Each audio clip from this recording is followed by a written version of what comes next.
conhecimento é a base que faculta a aquisição da experiência. Experiência é vida em contínuo dinamismo, atuando por todas as dimensões. Vida é ciência que fecunda o discernimento por meio da razão. Razão é a arte que busca, estuda e manifesta a beleza eterna pelos caminhos da intuição. Intuição é a transformação do ser em evangelho vivo. É a total entrega ante a certeza de que o Cristo é a essência que nutre e norteia a consciência. Só vive com sabedoria aquele que se torna o evangelho vivo, impulsionado pela luz crística que exemplifica e permeia, ilumina e direciona a conduta do ser em ascensão. Eu sou Sebastião Camargo, começa agora mais um programa Exemplos Não Nos Faltam.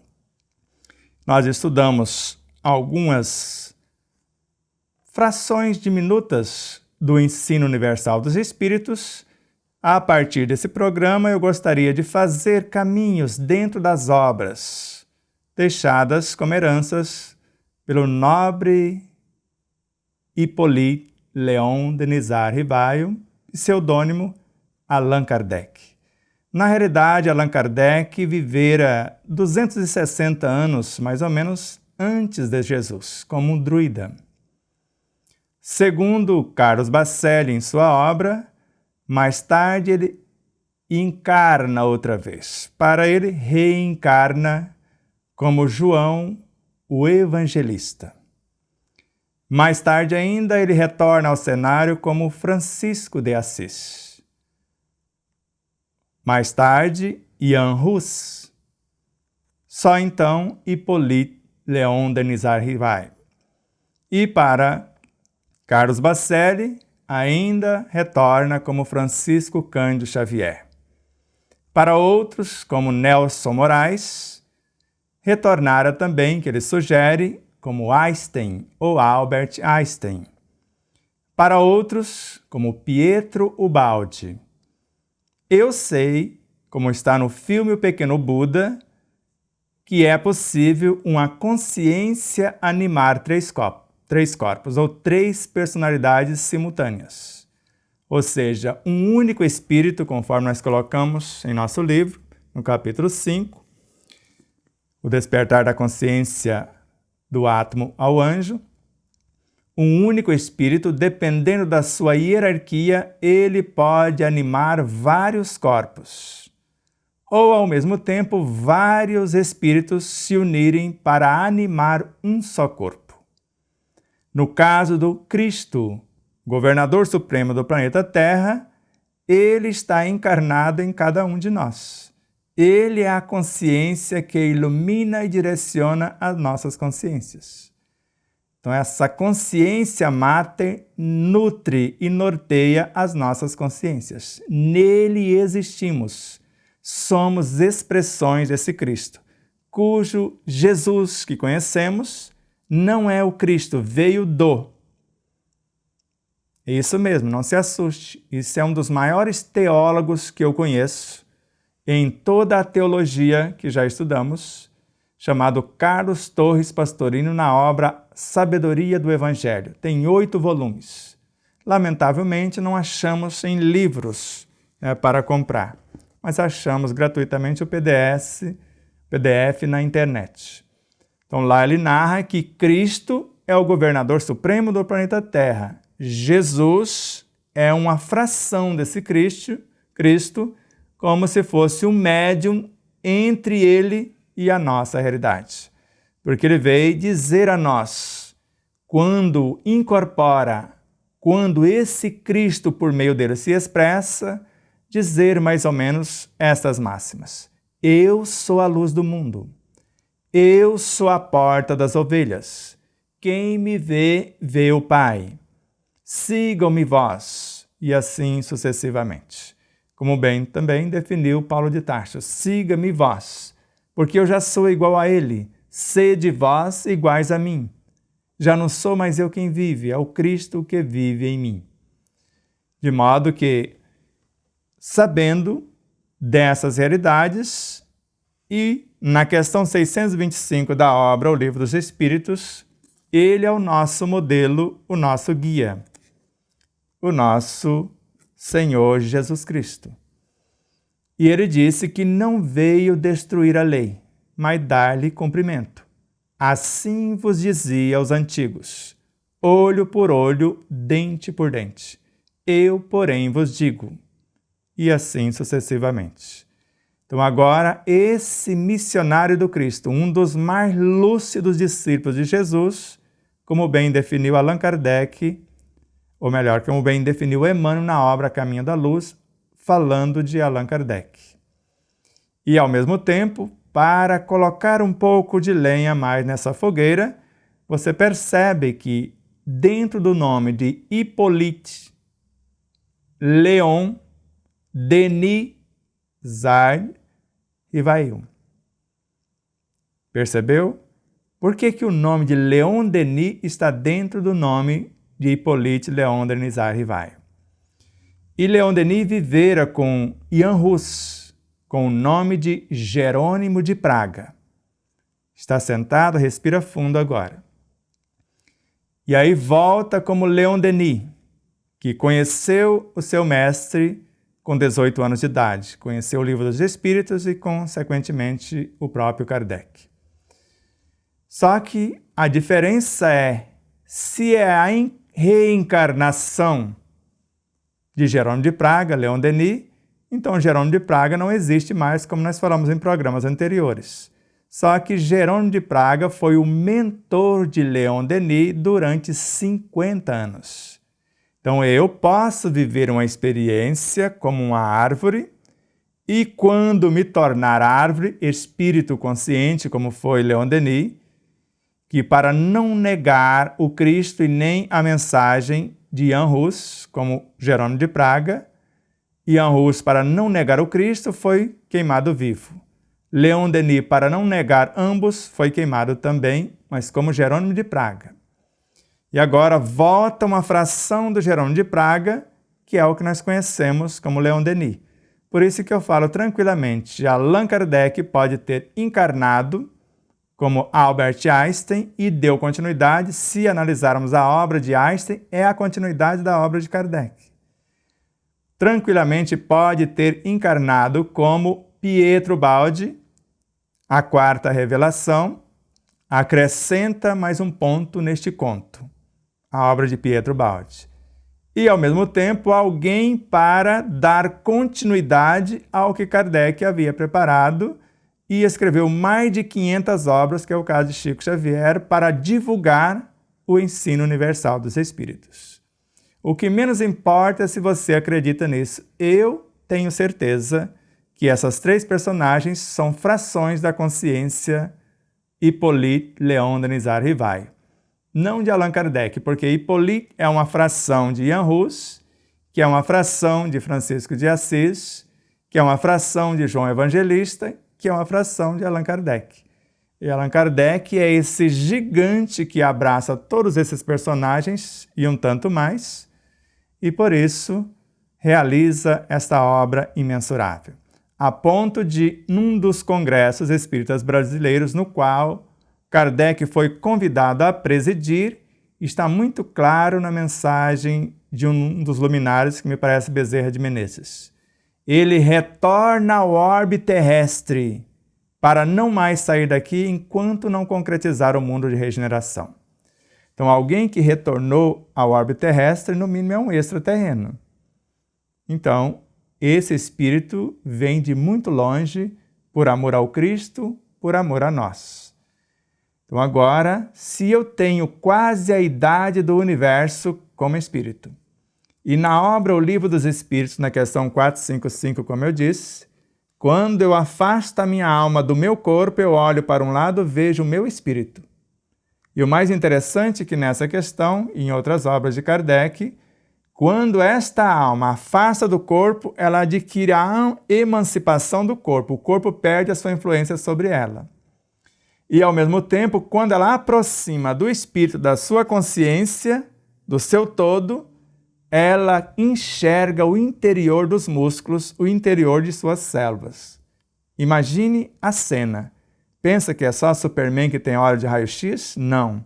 Nós também somos super-homens, na essência consciencial da qual proviemos. De modo que, se estudarmos de fato a nossa realidade como seres imortais, veremos, como está na questão 909 do Livro dos Espíritos. O homem poderia sempre vencer as suas más inclinações pelos seus próprios esforços? Sim, e na maioria das vezes fazendo pouco esforço. O que lhe falta é a vontade. E agora saímos dessa questão que está na terceira parte da obra e vamos para a obra que estuda, que começa a decodificar essa questão que é o Evangelho segundo o Espiritismo.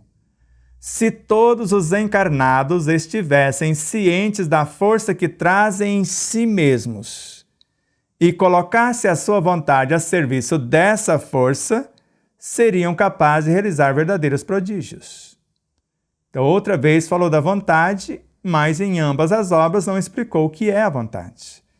Mas Leon Denis, o pupilo de Jan Hus, como Jerônimo de Praga, e agora o pupilo de Hippolyte Léon Denis Rivaio, na obra, tanto no problema do ser, do destino e da dor, quanto em Depois da Morte, a vontade é a onipotência do espírito, agindo sobre as potências da mente, do perispírito e do corpo.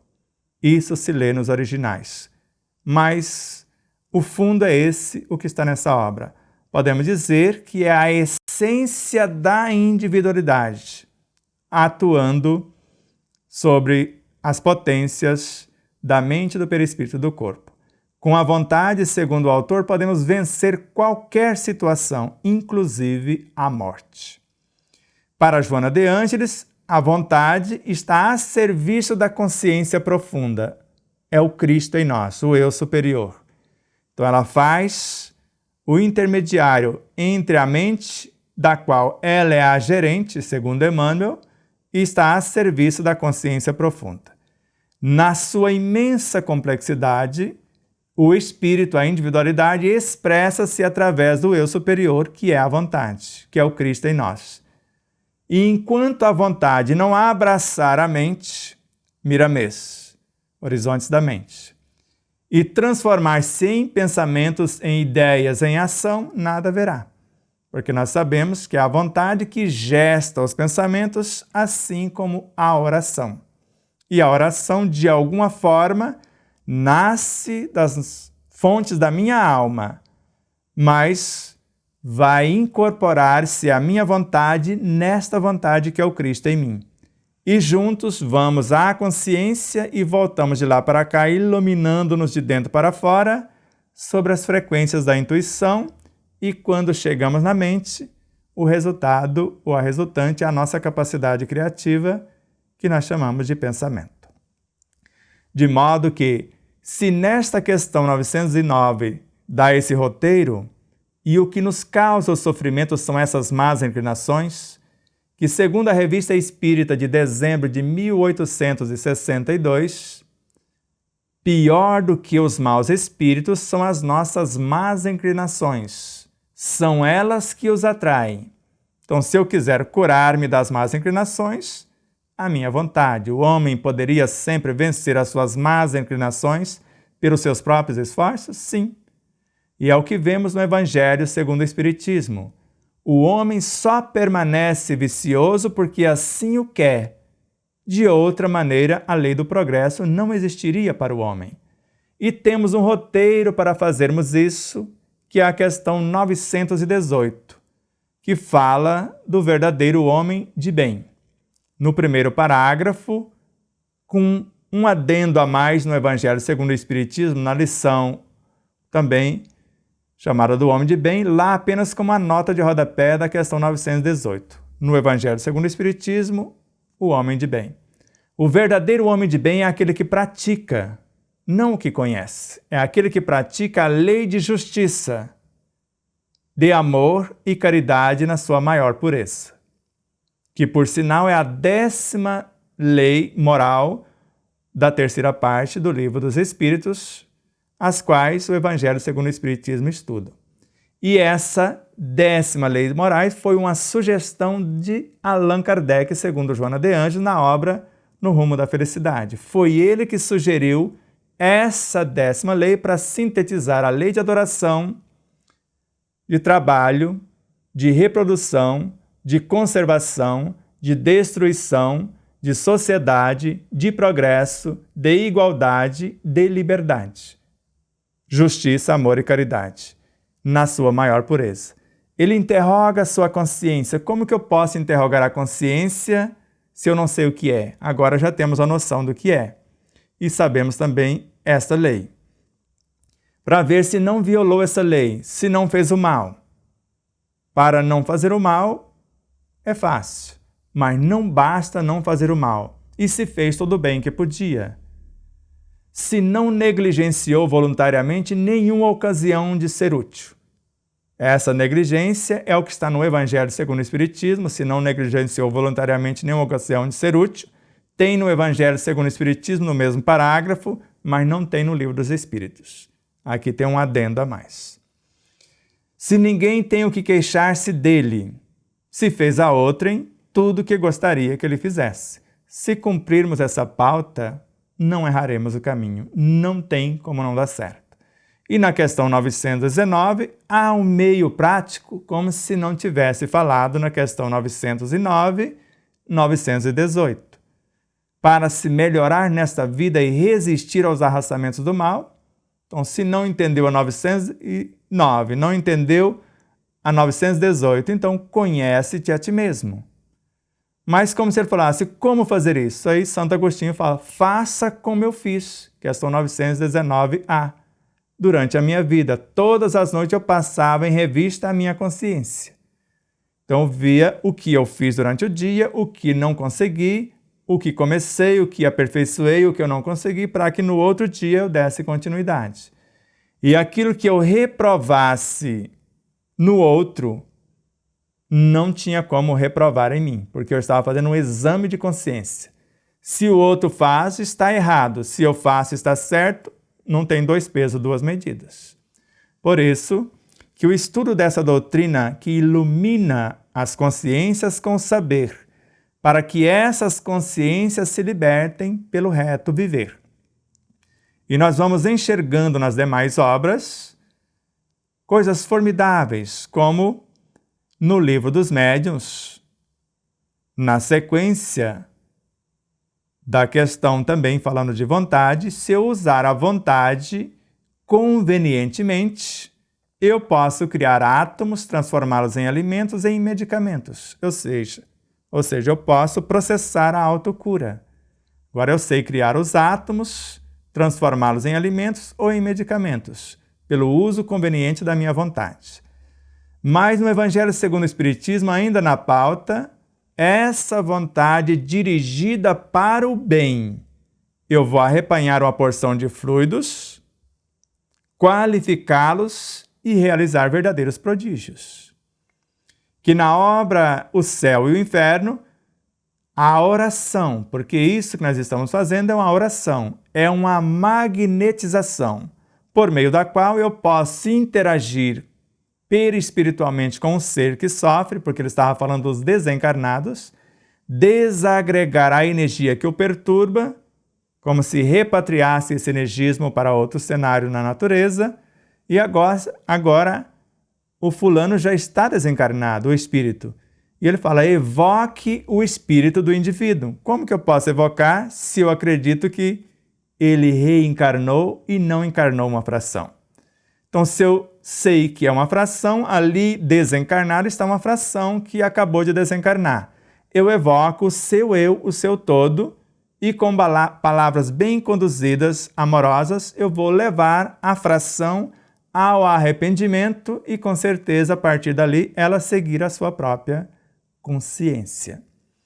De modo que na obra a Gênese, com a vontade, com o pensamento, agora com o conhecimento de causa e com as virtudes para enriquecer os fluidos, eu vou construir moléculas saudáveis e usar essas moléculas saudáveis para consertar algo que está perturbado no meu organismo físico.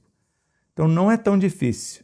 se estudarmos com afinco a doutrina dos Espíritos, onde, na questão 628 do Livro dos Espíritos, Kardec coloca: há em tudo germes de grandes verdades.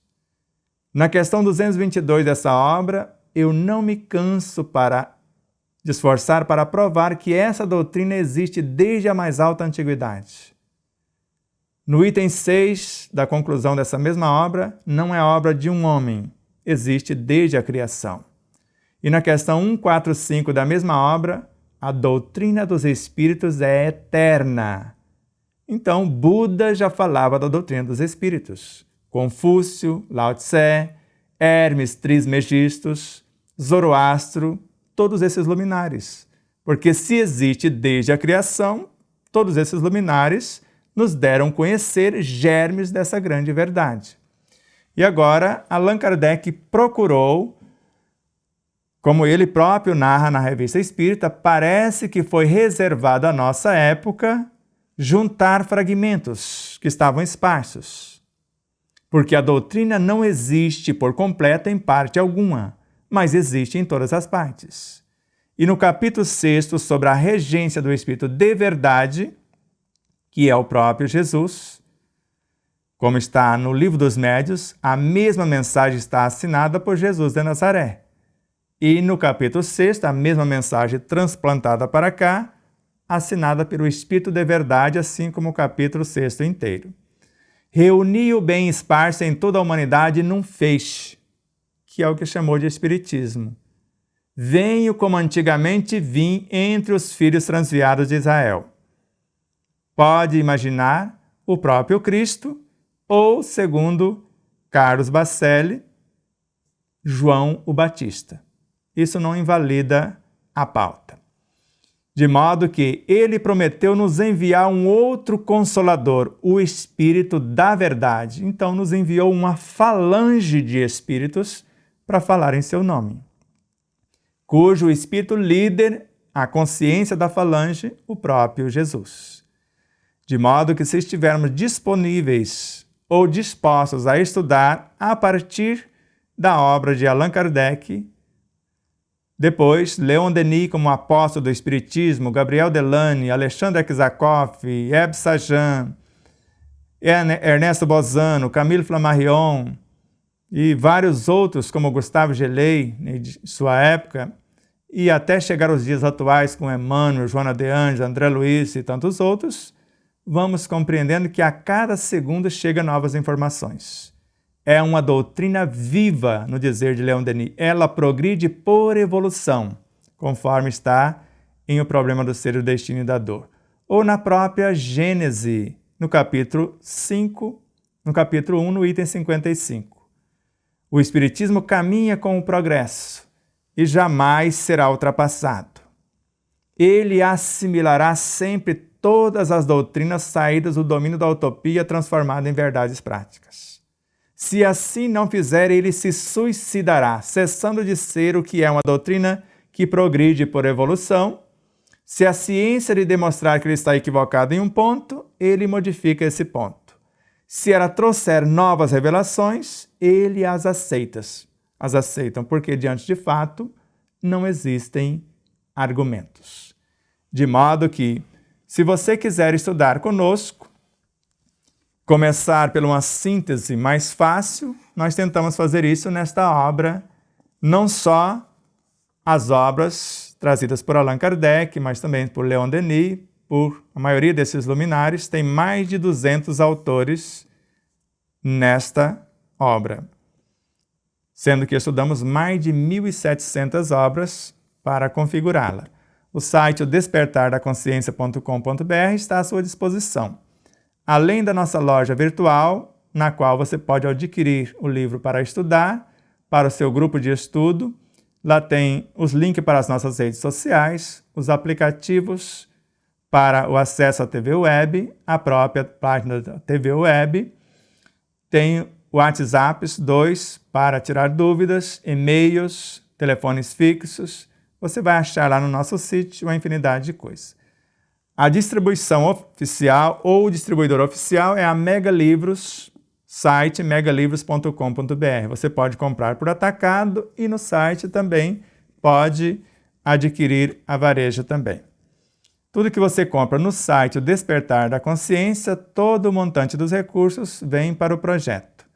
Qualquer outro site, sem desmerecer a Mega Livro e nenhum dos distribuidores, nós temos que dividir o pão. Dividir o pão com eles. E assim, agradecemos todos os nossos parceiros, a TV Web Frutal, Web Rádio Portal da Luz, Portal Espiritismo Andradina, TVC de Três Lagoas e todos os demais que se achegarem, a você, telespectador, que é a causa do nosso existir, a você que se inscreveu em nosso canal, a você que deseja escrever, a você que já está compartilhando os vídeos, a tudo e a todos os seres que nos ajudam de uma forma direta ou indireta nesta pauta iluminativa, a nossa gratidão profunda. Rogo a Deus nesse instante divino que nos abençoe e multiplique milhões de vezes cada gesto de cada um que nos auxilia.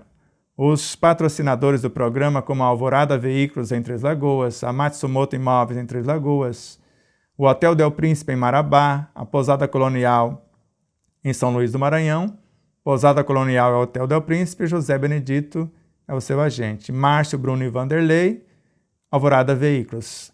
Ana Helena Matsumoto é a da Matsumoto Imóveis. E assim, Deus nos abençoe com muita luz, com muita paz, que multiplique milhões de vezes quem faz a doação mensal, quem faz a doação esporádica no nosso site, quem nos ajuda de uma forma ou de outra com as suas vibrações amorosas, a tudo e a todos os seres, onde quer que se encontrem. Deus nos abençoe, o Cristo nos ilumine, que os benfeitores nos amparem, os elementais nos sustentem e que nós possamos contribuir para o pensamento na verdade do Cristo. Sentir a verdade que estamos pensando, falar a verdade que estamos sentindo e viver a verdade que estamos falando. Grande abraço e muita paz.